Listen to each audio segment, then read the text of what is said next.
దిగులు పడకు నేస్తమా, యేసు నీతో ఉన్నాడు.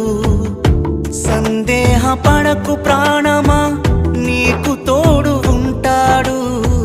దిగులు పడకు నేస్తమా, యేసు నీతో ఉన్నాడు. సందేహ పడకు ప్రాణమా, నీకు